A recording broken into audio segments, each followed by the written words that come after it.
Hi, I'm Shana Meyerson with the Yoga of War podcast. Profoundly honored today with return guest, urban warfare expert John Spencer. If you appreciate and find value in these important discussions, please consider supporting the show so I can continue to bring you such amazing and esteemed guests. Details are pinned in the comments below. So, 1 year ago, I had this idea for a podcast, The Yoga of War, important conversations about Israel and anti-Semitism. By extraordinary luck, I found myself in a DM chat with an absolute hero of truth and morality, urban warfare expert John Spencer. I have to be honest, when I asked if he would be the first guest on my show, well, I didn't exactly tell him he would be the first guest. I never thought he would actually say yes. And a week later, John and I shot the first episode of the Yoga of War podcast. It was an incredible honor then, and it is an incredible honor today as John returns to the show to celebrate its first year. To be honest, I still can't believe he's here. John Spencer is one of the world's leading experts on urban warfare. He's the chair of urban warfare studies at the Modern War Institute at West Point, host of the Urban Warfare Project podcast, and executive director of the Urban Warfare Institute. John served over 25 years in the U.S. Army as an infantry soldier and officer, including 2 combat deployments to Iraq. He currently serves as a colonel in the California State Guard as the director of Urber, right? That's the word we're looking for here, right? Or That's when you Uber. Uber, urban warfare training for the 40th Infantry Division. You would think after saying the word urban warfare like 10 times in the last minute, I would get it out of my mouth. But no. He's a co-author of Understanding Urban Warfare and author of the mini manual for the Urban Defender and Connected Soldiers, Life, Leadership, and Social Connections in Modern War. John, I can't thank you enough for helping me to celebrate 1 year of the Yoga of War. Well, congratulations. Thank you so much. So today I do want to focus primarily, of course, on Gaza, but I'd like to start in a somewhat unlikely location. You just returned from a trip to India to study Operation Sindoor. Reading your Sunday Guardian article about it, for me at least, swap Israel for India and Iran for Pakistan, and it would just as effectively describe Operation Rising Lion. Swift and complete air dominance, long range precision strikes on strategic military targets, avoidance of full scale war, and diminishing the enemy from towering to cowering in very short order. But it seems that both of these wars ended more in messages than victories, paving a perhaps slightly winding road back to the status quo. Is this how all wars end now? Like, not in decisive and permanent victories, but in premature fires, and mainly just kicking the can? Well, that's a wonderful question to start off with. As you know, I can never leave my, professor, instructor roots. There's a famous military historian, Michael Howard, who wrote an article that I use almost daily, which is the misabuse of military history, and that when we're studying wars or the history of war, I'm not a historian, I'm a war researcher, that important amount of context. You also have to study within the width and depth of a conflict or an action, but context matters so much. So the answer to your question is no, of course, because each war has its own context, starting at the very strategic, or what are the goals for both sides, and then what is the significance of the end. Some people have nuances of war versus operation. When is the start date? When is the end date? I have my own thoughts on, as I write case studies, which it's a research methodology, um, comparative analysis using case studies. So a same framework. So like studying Operation Rising Lion is a case study, as well as for me, Operation Sindor. You're right. There are some similarities we can point to, but some vast contrasts. What India's goal was for the war was to respond to an immediate terrorist attack, which shouldn't be forgotten, which kind of gets forgotten in the news, the awfulness of a terrorist attack. And I just posted about October 7th this morning because it's scarred in my mind as it is with millions. But Operation Rising Lion had a goal to stop an imminent threat, to reestablish a new doctrine towards that threat, both not just between Israel and Iran, but the United States as well as some strategic leadership in that. So for Operation Sindor, terrorism being the common card here, state-sponsored terrorism, which is different, right? So you have lots of terrorist groups that aren't state-sponsored. They're, through different ways they might be supported clandestine, but uh, Pakistan and Iran are two mutual, long-term, decades-long backers of terrorism, as in funding, training, and deploying terrorists from their territories into others for proxy means, which is not new as well. So but the ending of wars, right? So when does a war end? Which is a really big question. I always go back to, and I'm sure we'll talk about Gaza, is okay, when did the operation that we're talking about start? What were the strategic objectives established by both sides? And that's what you have to measure everything. When you start to get very loose on when did this start? What are the grievances underneath this? That lends people to go in many different directions when I like to keep it contained. So, how, in that framework, can we ever avoid these forever wars?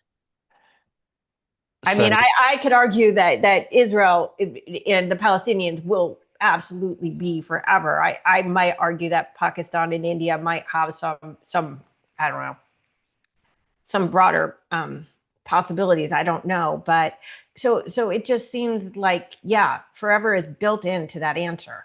So there's a conflict continuum. So I don't believe in the term forever war.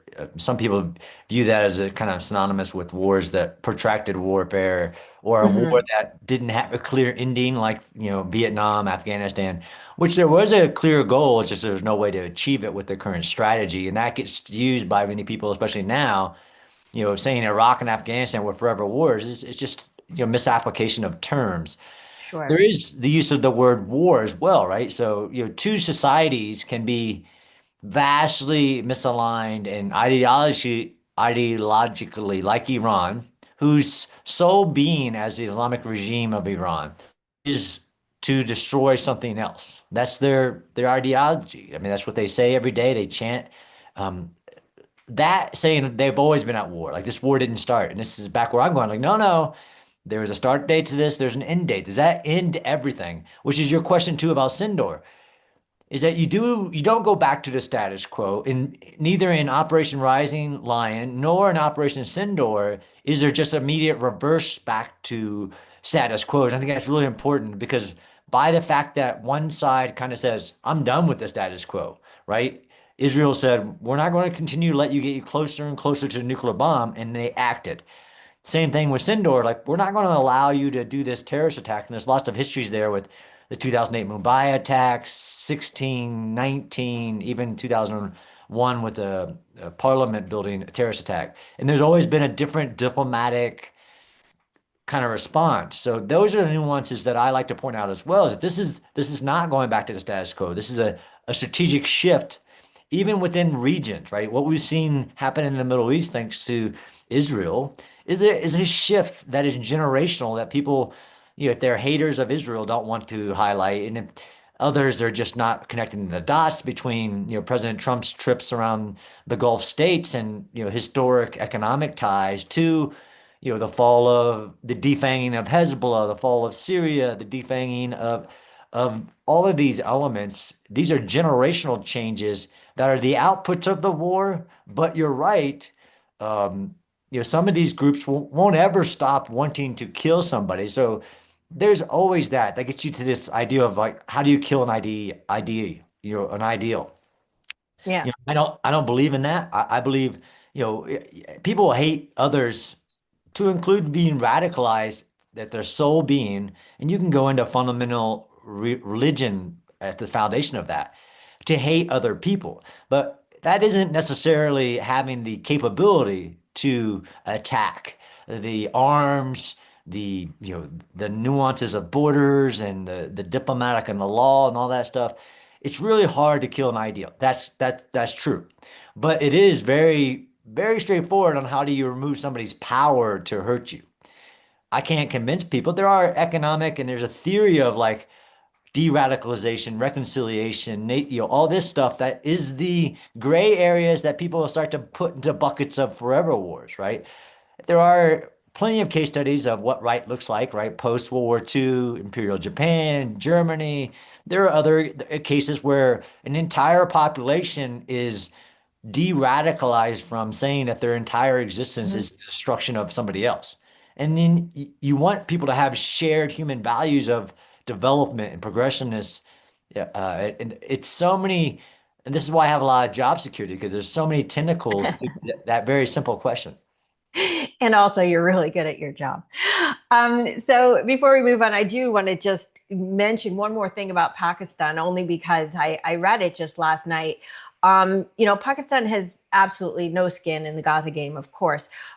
Yesterday, Pakistan's defense minister threatened to break the Israeli naval blockade a la Greta Thunberg, to deliver aid directly to Gaza if a peace is not reached this week.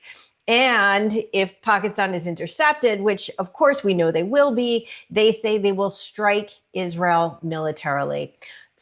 So many experts, and I know I sound naive when I keep ask people this question, but I just can't like deny what my eyes are seeing.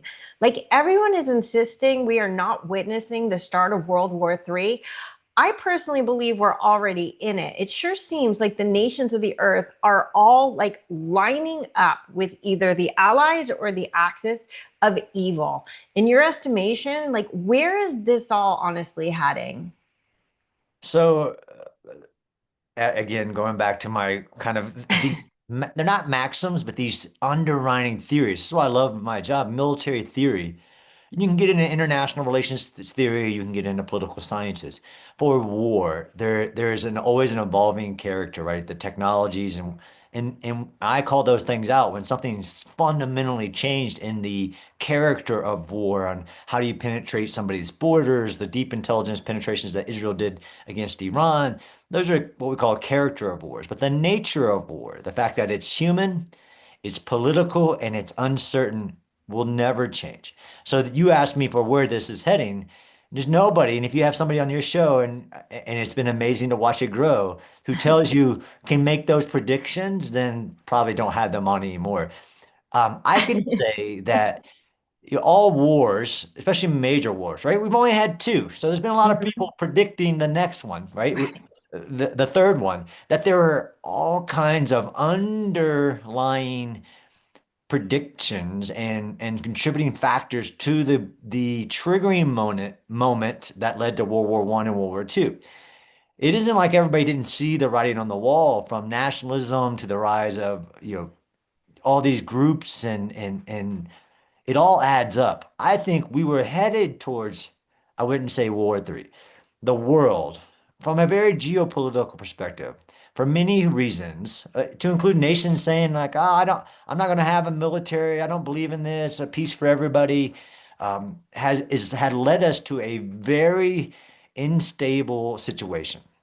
And this is where you can put people in these buckets. And yeah, if they declare themselves in that bucket now, that's something different. But really, all this instability from the ring of fire around Israel to Iran's nuclear program to Putin's, throwing aside international norms, was taking Georgia, Crimea, like all this stuff was building, and it was a lack of leadership, right? This is the ideal that, the anti-war people think that there are other ways to achieve peace. Well, your way just showed it led to these breaking points where it all boiled out, whether that's Iran's nuclear progress or many other factors, and you can go into the economic. And this is again why my job security is that in order to understand war, you have to understand so many fields of study because they do interact with each other. I actually think, thanks to the last Israel's work and the United States' work and others, we're heading into a period of stability, not instability. If you understand Pakistan's comments, right, and I really recommend Natan Sharansky's book, Give Democracy a Chance. You won't agree with everything in it, but he really has some really amazing frameworks to think about fear societies, right? So he was talking about Soviet Union, but he talked about places like, you know, Judea and Samaria. When you live under a fear society and what the governments have to, what they say, despite it's like total Orwellian, not reality, like, I'm going to do this. And who are they talking to? Like, Pakistan's not going to do anything. Who are you talking to? You talking to your population? Yeah, this is the same thing with Iran and Pakistan, who can be completely dominated in a operation or a war, and then the next day have a victory parade. It's that Right. level of insanity. So you don't think that they're going to send a flotilla to break the barricade? No, no. And Okay. and there's Great. and then there's the need, right? So they want to jump on these social media trends Yeah. like that flotilla, which is a selfie flotilla. I mean, Right. Greta Thunberg ate more of the supplies than she by the time she got there. They did. Their boat ate more of the supplies Right. they had on their boat ready to be delivered. These are such ridiculous. And the amount of food that's pouring into Gaza right now, this is where you could see and they think what the problem is we're a Westerner, and there's this aspect of a Westerner not understanding that insanity. Like that's Mhm. stupid. It Some of it does sell to internal audiences that they're talking to, right? It's like, Yeah. oh, my country cares, like things like that. So I wouldn't like totally like brush it away, but for us, it's like that's stupid. Yeah. I think that Greta had a better chance of getting through only because she wasn't threatening military. And if she did threaten military repercussions, I don't think anyone would have worried about it. So when we look at the geopolitical landscape and its absolute minefield of triple standards, as you call them, against Israel, I can't help but to point out that even after Russia's unprovoked military offensive into Ukraine, a year and a half before Israel was savagely invaded on October 7th, 2023, there's exactly no one insisting that Russia end their war. Trump has told Putin he wants the war to end. Putin says no. Trump throws up his hands. He's like, well, that sucks. And yet, nation after nation, including traditional allies, have been piling the pressure on Israel to end their defensive and existential war pretty much since the day it started. So, my question is, do you think Netanyahu will fight until all of the hostages are home and Hamas is dismantled? Or do you think he's ultimately going to have no choice but to succumb to international pressure? So it's an interesting comparison, as I spent a lot of time in Ukraine as well doing research. And the scale of that geopolitical significance of upsetting the global international order, a sitting member of the one UN body that actually has a purpose and has the authorities to do something, the UN Security Council, and the fact that Russia sits on it and then violates even the charter of the United Nations in a war of aggression and trying to say that borders don't matter. Like there's so many issues there. So to answer your question, very straightforward, no, because the Prime Minister of Israel doesn't determine what Israel does. It's a democracy. The society determines whether the war continues. Of course, the society says every hostage home, everybody, living or dead, unfortunately, and that's the type of conversation we're having. Israel won't stop for that. Now, the broader perspective of will Israel's society say that the ultimate goal of the removal of Hamas as a power in Gaza?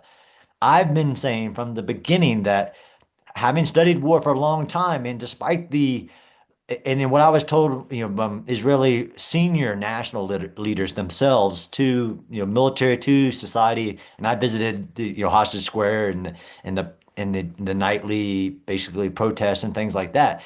Everybody says no way, we're going to do this until it's in, and then you see society saying like, well, how do you achieve that end? They think it's going to happen quickly, and it's not. You're not going to remove a power in an unlimited goal like that quickly. So I can't answer that because the society will answer that quickly. of whether it's they're willing to, and as we're talking, an unfortunate event in Gaza last night with IDF soldiers' death, that of course is felt across the entire nation, a very small nation, right? So that, and then they start to ask, like, okay, we don't want to pay this price anymore. I know that's the goal, and this is where you elect political leaders to make those hard decisions. Like, we have to. If not, we will only see this. Yeah, we'll have peace for another 10 years or so. But they're not going to stop if they remain in power. And now they're victorious in their own minds. I can't answer that question. I know the prime minister has been every time I've interviewed him personally, he's been very steadfast on these are the three goals, and there is no alternative to them. And how do you get there is a question, right? So this is where you get into, well, what's the plan to get there? Well, it isn't as straightforward as people try to make it. Yeah, it's interesting, what you're saying about what the public wants, because when you look at how much discord there's been in Israeli society over the war and the demands that people are making, I think that ultimately Bibi has been making, or when I say Bibi, sorry, I'm talking about the whole the cabinet, the IDF. I'm talking about all of them, but he's the guy who's getting the flack.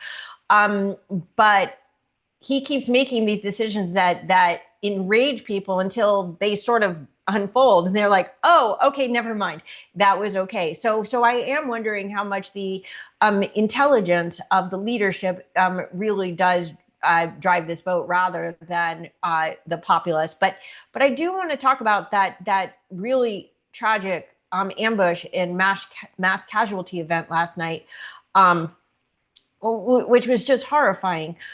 So many people are arguing that recently accelerated IDF losses combined with few very strategic gains in really no progress on the hostage front. I mean, there's no chance.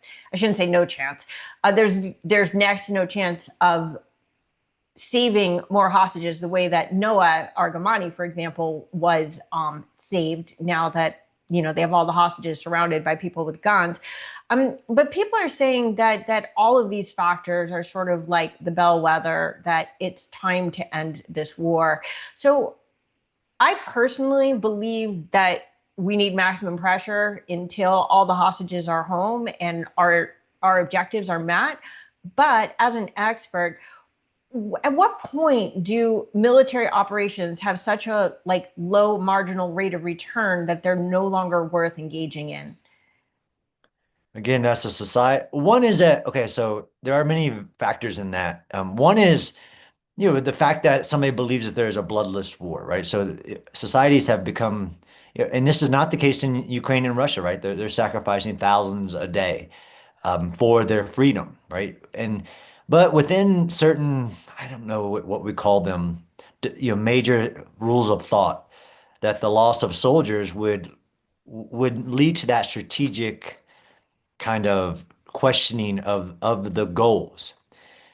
I don't personally, I mean, every loss is felt intensely because of the small nature, the proximity, what the Israeli society is. So there are some differences there compared to other wars, and this is why the context matters. There is no point of when does this decide? Because there's so many aspects of, sunk cost fallacy. Like, is there actually a plan to achieve the goal? And this is the frustration I know that I've heard since October 7th. Okay, how do we achieve these three goals? We all agree that these are the three goals. Now, how do we achieve them? I'm the kind of guy, like I did with the Times of Israel and Laser Berman, is like, look, okay, I understand the criticism, but let's talk about the context of every moment in time along this path to how we got here. What is the current situation, which is where I like to deal with, like, okay, here's the situation we're in now. We want to talk about how we got here and all the decisions, and this is that reflection. Well, you could have done it differently back then. Like, okay, let's talk about that when you're talking about like what was going on in Israel with all the different vectors of attack and all the geopolitical, U.S. election, like all these elements. When is it for the Israeli society a point of diminishing returns? This is where you have to put it into that very broader perspective, right? Hezbollah wasn't defeated and destroyed. Hezbollah was defanged and deterred. And same thing with Iran. It wasn't defeated. It's not going to stop, but it was rolled back. For Mhm. Gaza, though, and why it's so hard for people to kind of swallow the cost and the path is that in order to achieve that goal of removing Hamas from power, there is no historical case study of that happening easily, without cost, without time. And this is a problem. And I wrote this article for the Wall Street Journal about these fallacies that have evolved in societies. Some of it coming out of academia, right? So you have all these social sciences fields of study that try to convince the world that wars are won through sanctions and all this stuff. And like, look at the history of war. It is costly to achieve the peace, right? Mhm. So what is the cost of peace? And this, whether it's Thomas Paine or you name the famous quote, oftentimes there is a great cost. This is why we don't want War III because of the cost of 70 million people dead, and the cost of that is almost hard for people to fathom, especially young people. The cost of peace in Israel is a lot, and that's unfortunate that it led to this path. And we can criticize past administrations and even societal decisions. In order to achieve a peace with Gaza on that periphery, it would take a great amount of work and Mhm. unfortunately cost. So then the society says, well, the cost worth it to have peace for a very long time or a short amount of peace. Because even the history of peace with different factions in the Middle East, you can have a quick, short amount of time, or you can have an ultimate amount of time. And that's why, like the Abraham Accords, is a monumental progression for Israel in the trajectory of its short history. When you have Arab nations since October 7th helping defend Israel, that can't be that's an amount of peace that other people would say would never have been possible. Absolutely. Absolutely. And I really do believe that the chances of peace in the Middle East are much more likely to come from peace from the outside than war pushing from the inside. So I do I before we get all the way back into Gaza, I want to touch on the dinner last night between Trump and Bibi. They had a working dinner, not a formal meeting in the Oval Office. But it is assumed that Trump is putting and has put significant pressure, of course, on Bibi to make a deal. He loves deals. And some people will say any deal. So even this partial deal with Hamas. Already, the proposed Witkoff framework as written is extremely favorable to Hamas, but Hamas knows that the more they refuse a deal, the more pressure falls on Netanyahu to capitulate. They have zero agency. Israel has made such tremendous progress in Gaza, and Hamas is all but defeated. Um, it seems a 60-day ceasefire deal now is going to dial back all those gains, all that momentum. And it feels like these talks are premature and should only happen at the point which seems near. Some people are saying maybe a few months away, 2 or 3 months away, when Israel has the absolute dominance to dictate terms and get all of the 50 hostages out instead of once again huge concessions and dribs and drabs. I'm wondering what your feelings are about the current ceasefire negotiations. It's a hard one, and I've gotten this over the last 20 plus months. I have absolutely been in favor of every temporary ceasefire to bring hostages home because it was the right thing to do without giving away Israel's forever peace. The fact that temporary pauses while Hamas strategized their strategy to survive the war, especially the last one where they flooded northern Gaza with 1 million citizens onto rubbled, IED'd, you know, the humanitarian aspects of the humanitarian aid and trying to control that. But, the cost benefit of these short pauses, which were only coming because of the military pressure, I do firmly believe that. that you wouldn't have, just in a kind of even what we call game theory, you wouldn't have Hamas coming to the table to do this if it wasn't threatening to their survival. And there are actually many things present in Gaza now that are threatening the survival of Hamas beyond the 5 divisions of IDF. So I'm actually in favor of this 60-day pause as long as, and I think Israel won't negotiate away Mhm. Hamas being the ruling power. And there's always conversations that I'm just not aware of. Some of that will come out later of like all these different countries because it's not black and white. I mean, I don't think you should be negotiating with Hamas at all, but I know it's a deal with the devil that has to be made because of the fact that they took these hostages and why we can't validate this ever happening again by allowing for concessions like the survival of Hamas to come out of the fact that they took hostages, like that being the only reason where you try to have these objective assessments of, I understand if it was my son or daughter, I mean, there would be no cost I would be willing to pay to bring them home. But Sure. when you're talking about the safety of an entire nation, and Mhm. that the fact, not just in the now, but the fact that taking hostage would lead to geopolitical and ramifications can't be validated in any way. So I'm in favor of a 60-day ceasefire. If whatever Hamas wants besides its survival to bring hostages home now, the IDF, of course, will assume a lot of risk to themselves when they restart, just like this IED that was in a road that was exploded, that was probably put in during the last ceasefire, coordinated ambushes and the reforming that was done. That's the risk that the IDF know they're taking each time that there is a pause and the amount of work that has to be redone. But as long as you don't give away the Hamas staying in power, right? So there are these conversations about convincing them. And then again, Hamas today isn't what it was October 6th. It's not even in many aspects the same individuals. Yes, it's the same ideology, radicalized, supported in some senses, and but not by the entire population, as we see parts of the Gazan population resisting Hamas, which is Mhm. great. They're all fragments of what is the end state, but I'm in favor of the pause, and I don't think Israel is going to negotiate away that non-negotiable of Hamas can't stay in power.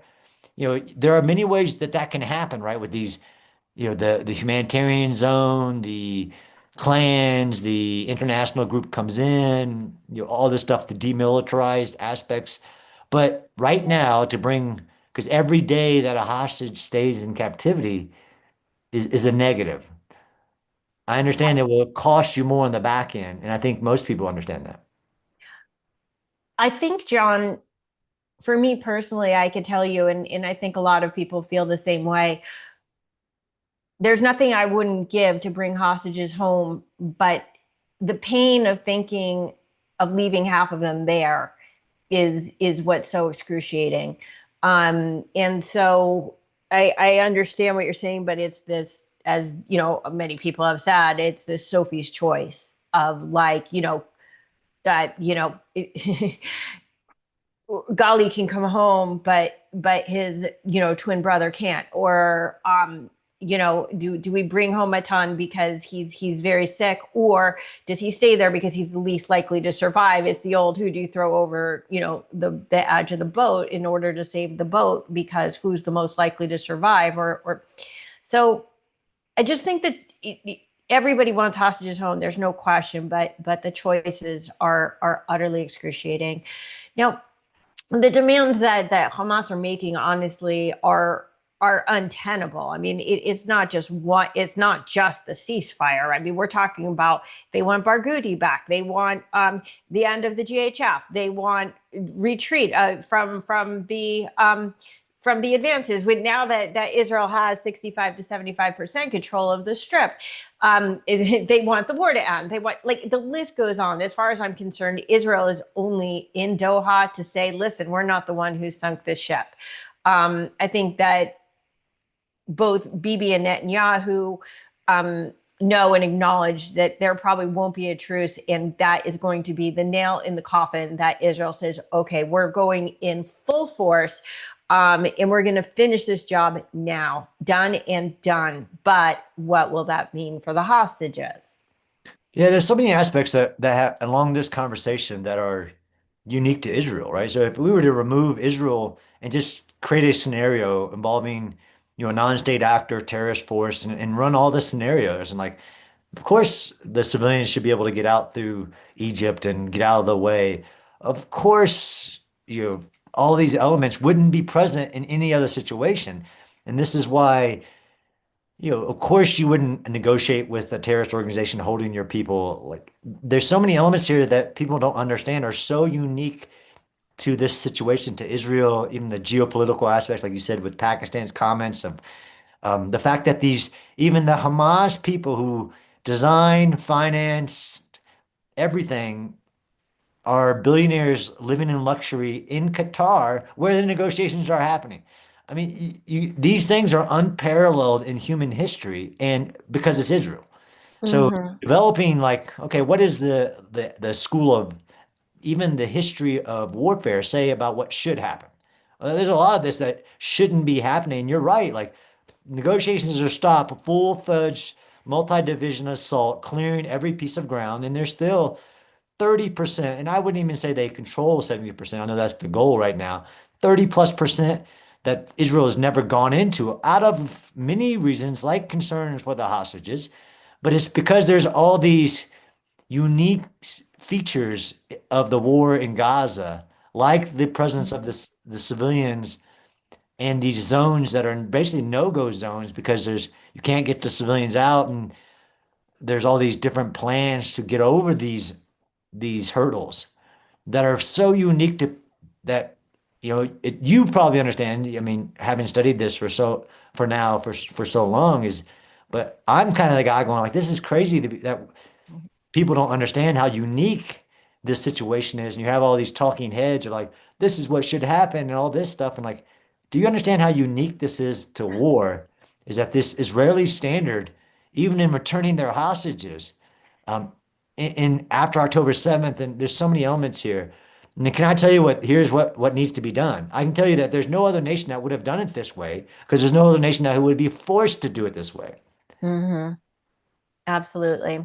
In like high on the list of demands that I think most people see as the most innocuous, but quite honestly, in my opinion, is really going to be the game changer in the whole war is that Hamas and of course the UN are insisting that the Gaza Humanitarian Foundation be dismantled.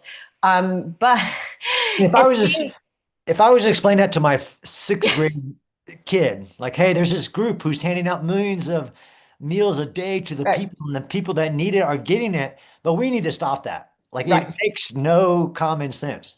Right, exactly. Um, but it does make sense to the extent that he who controls the food controls the population, and Hamas understands that, but the rest of the world just seems to be like completely lost on this concept. But you're right. Again, another double standard. What other nation besides Israel would ever be almost universally condemned for successfully delivering about 65 million meals in a few weeks to the enemy? I mean, it's surreal. Hamas and the UN are frantic, insisting that a hostage deal is going to hinge, among other things, upon Israel and the US turning the aid distribution back over to UNRWA and the World Food Program so Hamas can again hijack the aid, hold it for ransom, and use the proceeds to fund their terror machine. Now, again, this seems to be the most innocuous of the demands, but to me, I actually think this is going to be the linchpin of victory for Israel. How important do you think GHF is to these ultimate negotiations? Yeah, it's critical within the context of the Hamas strategy of using these political theaters like the United Nations, comments about the humanitarian crisis that the world will step in previous cases for a humanitarian crisis. Um, that's normal. So the food is the linchpin to the Hamas strategy to force the world to say, like, look, I know Israel, your goals are just, but we just can't let this continue. For whatever reason. You're right. Just like Hamas's requirement for the last ceasefire about sending all the people back into northern Gaza, some people was like, oh, yeah, of course, let them go home. Like, no, no, you don't understand. One, that they're putting all of them at jeopardy, but it was ultimately in their strategy to survive the war and achieve a victory. So same thing, this has been the greatest threat to their power over the population, like you said. And then you have to do the analysis of like, okay, where in any other situation has the entire population been solely dependent on international aid, so much so that it can be the sole power for somebody to survive is who controls that aid, because there is no self-production of it even before the war, right? So there's that aspect, the aspect that nobody's allowed to leave. And I know that came up in the dinner last night. Like, what about letting Gazans who want to leave Gaza out? And nobody understanding how historically abnormal that is to trap a population and say, look, it's not okay. No, no, you can't, they can't leave. Like, we're making, not we, not me, like Yeah, United Nations is making the decision, like, to talk about self-determination. Like, I want to move my family out of this war zone. Yeah, but you sure. can't. We're not gonna let you. Like, Yeah. that's insane. Well, the irony is, so not only, so what we're talking about here is refugees, and at the same time, these people consider themselves to be eternal refugees. So what is it? But yeah, I mean, people don't even realize what Egypt has set up on the Rafah border. You've seen it. I've only seen it in pictures, but it's like a wall, 30 feet of wire, another wall. It's like Yeah, it's insane. yeah, nobody And will it, take yeah, these people in. draw a map of what the Sinai is and how insane. And this is for me, of the many motivations, is this can't become the standard in war. That's insane to say. You, the number one thing that protects civilians is moving them out of harm's way. In the history of war, of them leaving temporarily, even if that, or setting up what we call displaced persons camps, like that's historic. And to do that in the Sinai would have taken and would have not protracted this to the point that it is at this point. It would still be hard to remove Hamas as the power, but Mm-hmm. that that one factor Yep. to get people like the United Nations to acknowledge, like, you caused this. Yep. You want to blame Israel. You caused this by forcing something that's never happened in the history of war, where there's a gate and there's one person saying, not one person coming out of this gate unless you pay $10,000. There have been like 100,000 Gazans who have Yeah. paid their way out. But then the United Nations to back that, like, yeah, that's right. We shouldn't Right. be allowing people to leave. What? Now forced, there is that issue of forced expulsion, right? But Sure. there's just no historical precedence, and I don't want to live in a world where there is, saying that in a war zone you're not allowed to leave. Well, again, John, you and I both know that this is a ridiculous double standard that will not occur anywhere else. 4 million refugees left Ukraine. Yeah. It's a normal course of war. But let me just, because boy, time is going fast. We can't really discuss the end of Hamas without factoring in the humiliation of Iran in the 12-day war. Over the last 21 months, we've seen the extinguishing, really, of the whole ring of fire, with no one but like the far off Houthis left to fight Iran's fight. And I'll personally argue that their downfall is probably not too far in the distant future. But since the IRGC is no longer in a position to support Hamas, do you think that Qatar or the Muslim Brotherhood is going to step in to fill that void, or is this going to ultimately choke Hamas off of their funding? So, I mean, again, you've been talking about it for a while, so you know that Iran will sacrifice all of these properties without thinking twice. The Mhm. IRGC built them to be sacrificed. And the crown jewel of their investment was Hezbollah, not Hamas, right? And if you Right. understand, even if you spent any time in the Middle East and you understand the Shia Sunni divide, you know, the fact that the IRGC is backing Hamas is not a straightforward, like, why is that happening? Other than a mutual kind of radicalized population willing to all die in pursuit of their goal. And like literally that's the goal, is to be born to sacrifice yourself in the death. So of course the IRGC is like, oh, I'll fund that. I don't think that tie has been there since October 7th, to be honest, although there's been intelligence Hmm. that revealed that it was IRGC directed. It was to disrail the normalization process. That was the greatest threat to the IRGC's plan for the Middle East. But once October 7th happened, especially when they sealed Gaza off from the Egypt, super highway of being able to influence things, there is very little, there's nobody coming to Hamas's aid other than this cabal of international human rights disinformation.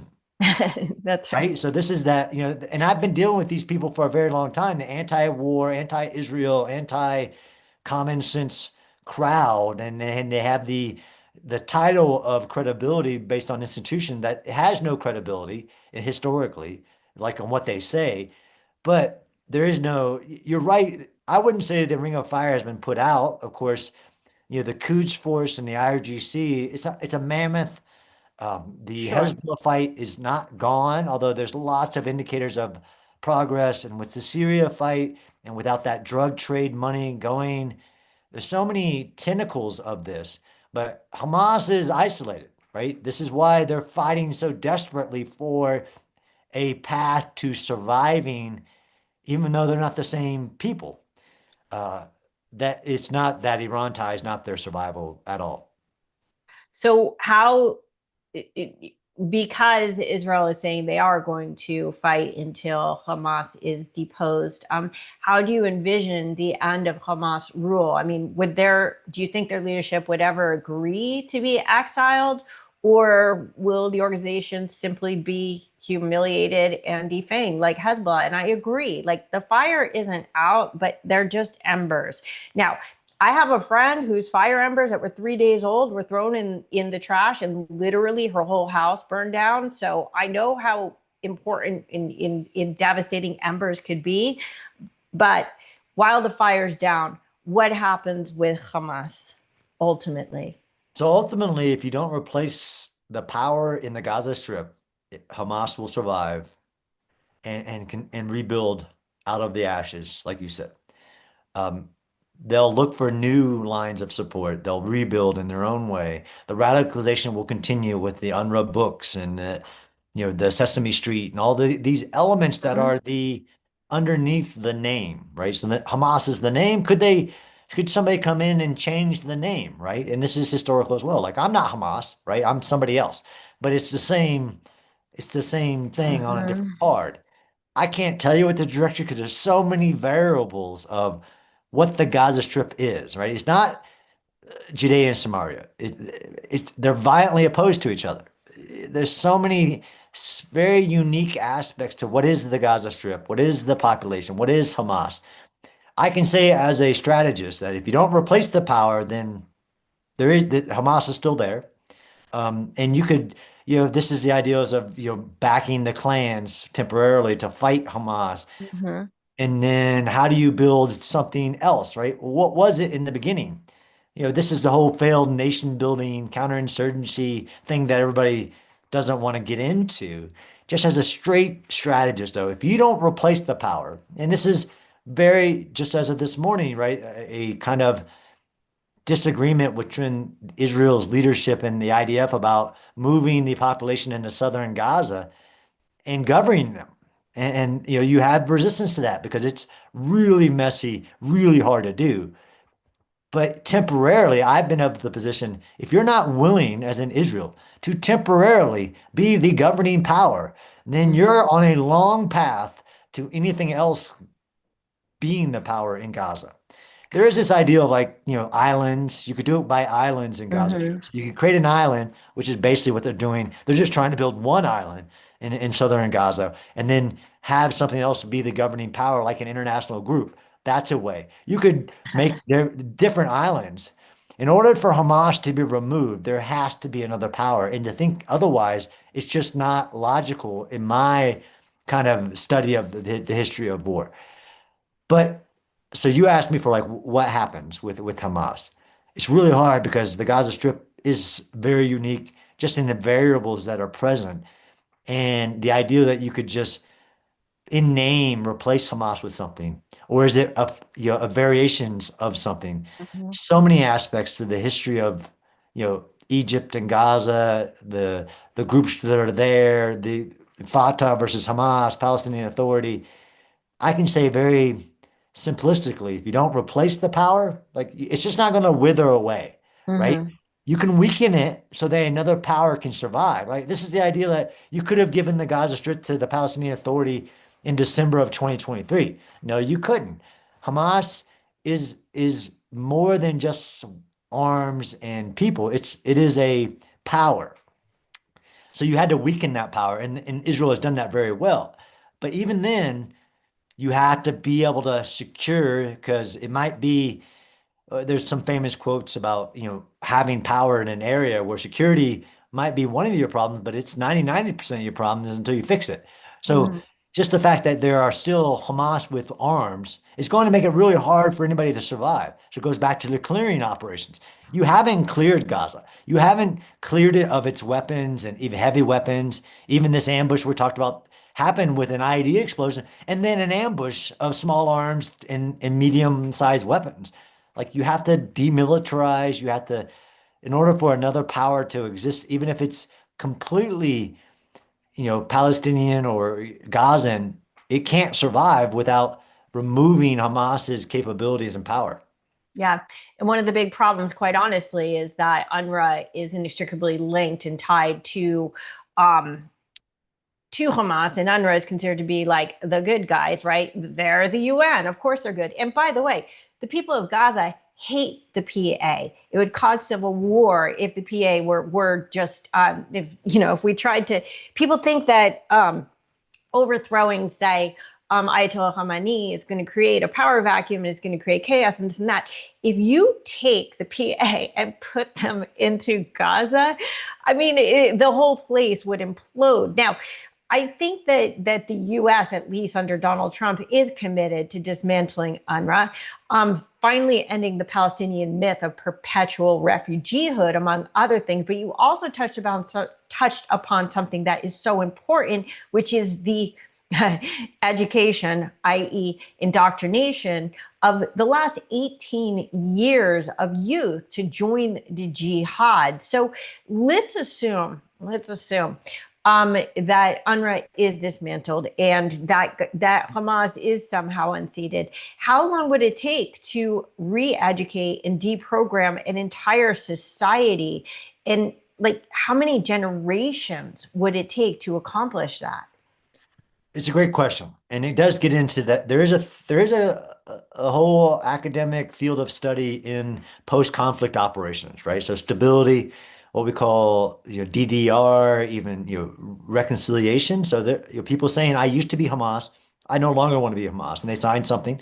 And Netanyahu mentioned it once on the national level about moving people out, letting them Mm. come back in. They sign a paper. He's talking about the historical reconciliation process, right? Step one is removing Hamas's power. And then you have many other steps, like you're saying, that after World War II, Eisenhower, in very bold print in national newspapers, said it would take 50 years to de-radicalize the Nazi, basically, kind of regime. It didn't take it because there was middle class, there was institutions, there was academia. None of that's present in Gaza, right? So first has to be that everybody recognizes that Hamas was defeated. That's step one to unraveling the de-radicalization. And then it takes de-radicalization, demilitarization, reconciliation. And it does take, you have to start in the books, just like after Imperial Japan, step one was before they could even replace the books, they forced the entire basically nation to sit in a classroom with their teachers and mark out the anti-Western and pro-imperial comments in the books until they got new ones. There is a school of thought on this. How long would it take? Again, Gaza Strip's very unique in thinking that it's, a sovereign body of population, even within, there's refugees within Gaza, camps within Gaza. Like, okay, how can you have a refugee camp within Gaza? There's so many complexities of what getting to a path to something that somebody would view as normal in the Gaza Strip. Is it these separate kind of communities that have leadership within themselves? And within them, there is what we call ink blot strategy. So you could take, like, there's a strong clan, let's say, of that Hamas hasn't killed. And that clan said, look, I want to control this neighborhood of 100,000 people. And then Hmm. could flow resources like rebuilding, development, education, all these things that are very common in what we call post-conflict operations. But this gets you, but people will fast forward to like Gaza is its own thing, right? And Hmm. this is where you Hmm. get to these very hard questions to answer. Like, well, what is the Gaza Strip? It's not Palestine, as in you can't connect Judea and Samaria to the Gaza Strip. They're completely different in border, political Hmm. representation, people, everything. You can Ideology, answer how long. governance. Yeah, everything is different. So how long would it take? Forever if you don't start. I love that. That's great. So I just a few more questions. Do you have a few more minutes? I do We're have a few more. I got Yep. 9:30-ish. Okay. I'll just ask just a couple more questions. When I listen to Netanyahu's rhetoric, it seems to me like he's running on the assumptions of the Trump plan, but I'm not sure Trump himself even considers that a viable option. I think he just sort of like threw it out there and forgot about it. Do you think Israel can successfully pull off the Mirror Gaza framework? And what role would the U.S. play if they do move forward with that? So I wrote this article about strategy because this is where it's frustrating is that there is, because it's so uncertain on all of these questions, like the population being allowed to go somewhere if they want to who, every element of even the IDF staying deployed at this scale for a certain amount of time, of the uncertainty for whether it's the prime minister, President Trump, and the administration to know, like, okay, this is what we need to do to achieve this goal. It is not that certain in any way there. So I believe personally, historically, what the Trump plan discussed was the most historical plan Agree. for a war like this. When you are invaded and attacked by an army, this just happened to be a terror army, and then you respond. Historically, borders change, population governance change, and there is displacement. That is historically foundational. And I would, people like Andrew Roberts that I respect greatly Hmm. as great minds of military theory, but there's Lawrence Friedman, there's other ones of like that's historically what the Trump plan was the most historically backed, clear-cut assumptions and statements that, but of course the world exploded. Like, how dare you say that? That's um How dare you have an actual viable solution that goes beyond the failed two-state paradigm? yeah, which is yes.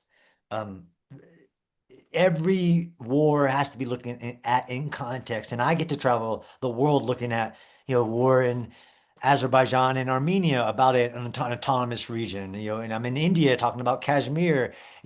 There's so many elements of this that are being protracted for the sole purpose of protraction.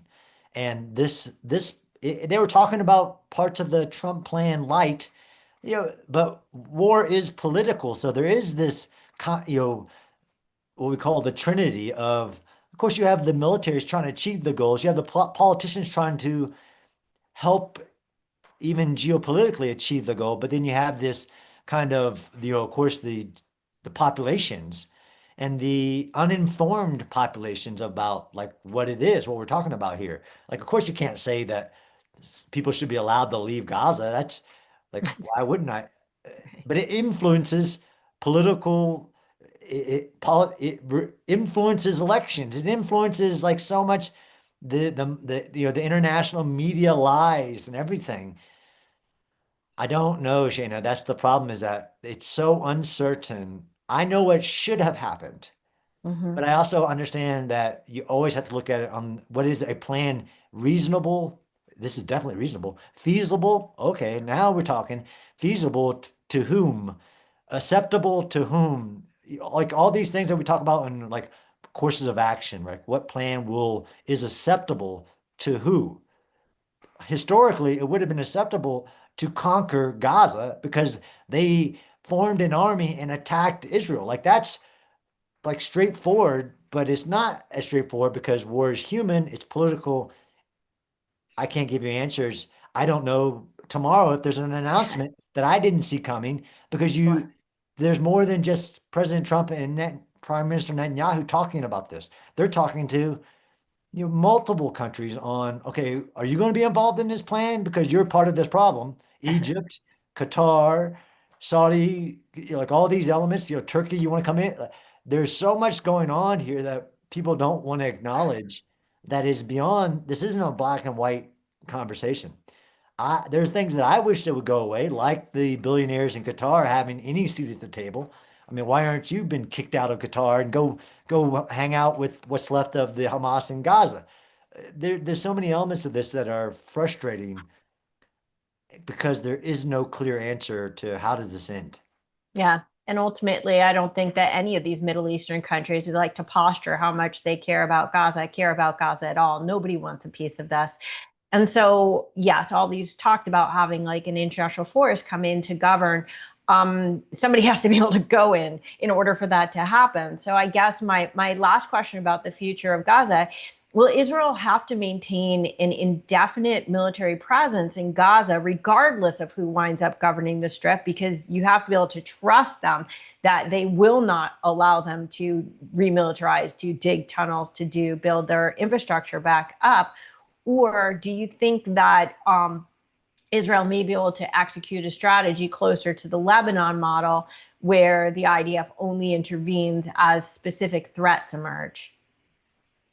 It's a great question with a lot of assumptions there on what will become of the Gaza Strip. Um, I believe that Israel, and they've stated, this isn't my belief, the entire administration says they will always have, even as we were talking very last night when Trump asked a question about the two-state solution, he turned to the prime minister answered it. Everybody wants self-determination, but Israel will always have its security take its security in its own hands. So it will have a security presence. What does that look like, right? So is it the ABC zones in different areas have different self-determination and security authority in combination? I don't see any scenario in the Gaza Strip where the IDF cannot have a security presence. Now, you're right. There's For different how long? forever. Wow. Okay. That's a mighty long time. It's as you've been there, you're talking 2 football fields away. Mhm. This isn't like there is a clear demarcation of the border, although the security of the border will be different. And the assumptions that went into the threat, self-determination over there, just don't attack us. The elements of that will change. But no, the lessons learned is October 7th should have changed everything to Mhm. include when a threat says I want to kill you, that that that will be taken seriously, and Israel will maintain a security presence in some way. I can't tell you what that looks like. And you're right, the Lebanon model, although that was a failed model, right?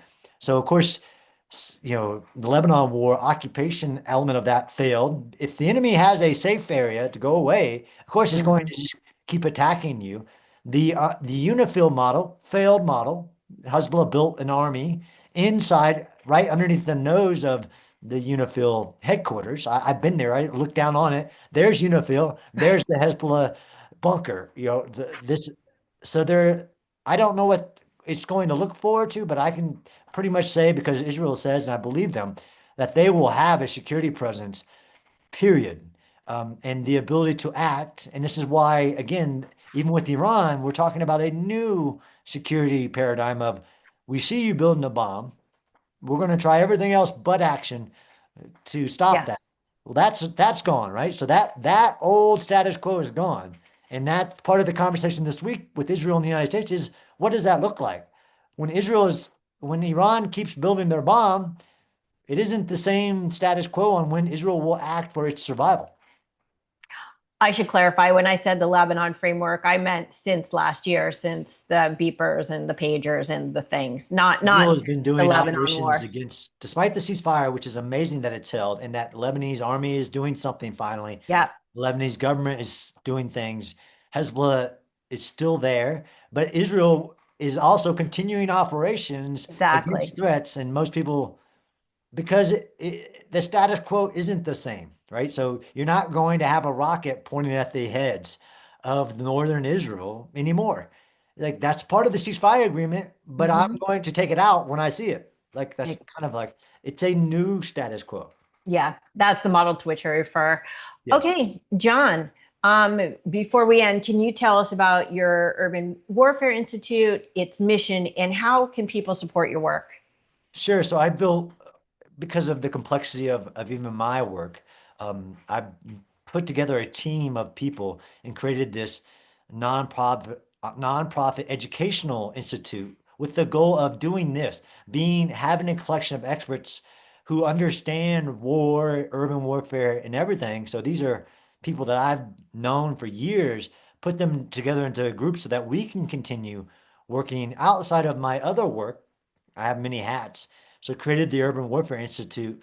You can go to the just Google Urban Warfare Institute, go to our website. There is a way to donate to the work, which is to keep this research in that realm going and building the experts, because I've been a one man person in a butt kicking contest with one leg, right? That saying.